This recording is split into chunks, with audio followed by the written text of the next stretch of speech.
ಚಳ್ಳಕೆರೆ ತಾಲೂಕಿನ ಗೌರಸಮುದ್ರ ಗ್ರಾಮ ಪಂಚಾಯತ್ ವ್ಯಾಪ್ತಿಯಲ್ಲಿ ಮೂಲಭೂತ ಸೌಲಭ್ಯಗಳ ಕೊರತೆಯಿಂದ ಸಾರ್ವಜನಿಕರು ತೀವ್ರ ಸಂಕಷ್ಟ ಅನುಭವಿಸುತ್ತಿದ್ದಾರೆ. ಬಂಡೆತಿಮ್ಲಾಪುರ ಗ್ರಾಮದಲ್ಲಿ ಕುಡಿಯುವ ನೀರಿಗಾಗಿ ಪರದಾಡುತ್ತಿರುವ ಸ್ವಚ್ಛತೆ ಇಲ್ಲದೆ ಕಸದ ರಾಶಿ ತುಂಬಿಕೊಂಡಿದ್ದು ಕುಡಿಯುವ ನೀರು ಮತ್ತು ಬೀದಿ ದೀಪ ಸಮಸ್ಯೆ ಜನರನ್ನ ಕಾಡುತ್ತದೆ.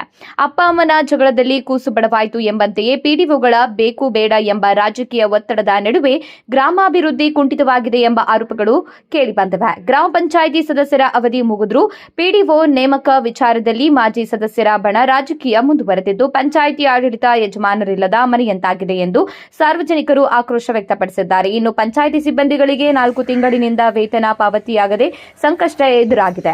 ಈ ಸ್ವತ್ತು ಸೇರಿದಂತೆ ಸಾರ್ವಜನಿಕ ಸೇವೆಗಳು ಸಂಪೂರ್ಣ ಹಿನ್ನಡೆ ಅನುಭವಿಸುತ್ತಿವೆ. ಸಮಸ್ಯೆಗಳ ಬಗ್ಗೆ ದೂರು ನೀಡಲು ಸಾರ್ವಜನಿಕರು ಅಧಿಕಾರಿಗಳನ್ನು ಸಂಪರ್ಕಿಸಿದ್ರೂ ಸ್ಪಂದನೆ ಸಿಗುತ್ತಿಲ್ಲ ಎಂಬ ಆರೋಪ ಕೇಳಿಬಂದಿದೆ. ತಕ್ಷಣ ಕ್ರಮ ಕೈಗೊಂಡು ಗ್ರಾಮ ಪಂಚಾಯಿತಿಯಲ್ಲಿ ಆಡಳಿತ ಸರಿಪಡಿಸಬೇಕು ಎಂದು ಗ್ರಾಮಸ್ಥರು ಒತ್ತಾಯಿಸಿದ್ದಾರೆ.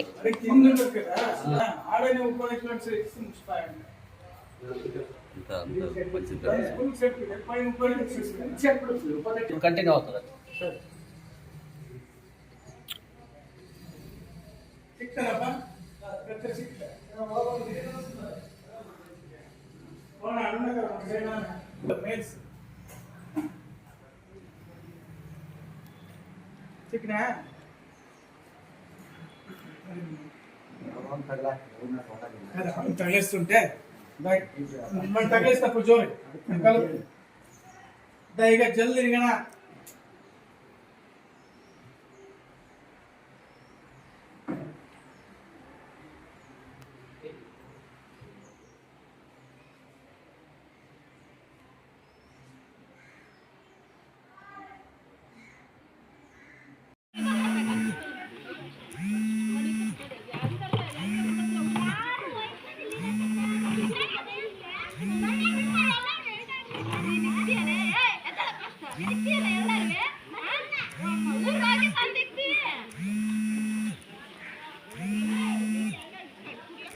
ಸಪ್ಪಪ್ಪ ಹೇಳು ಊರ್ನ ಹಾಂ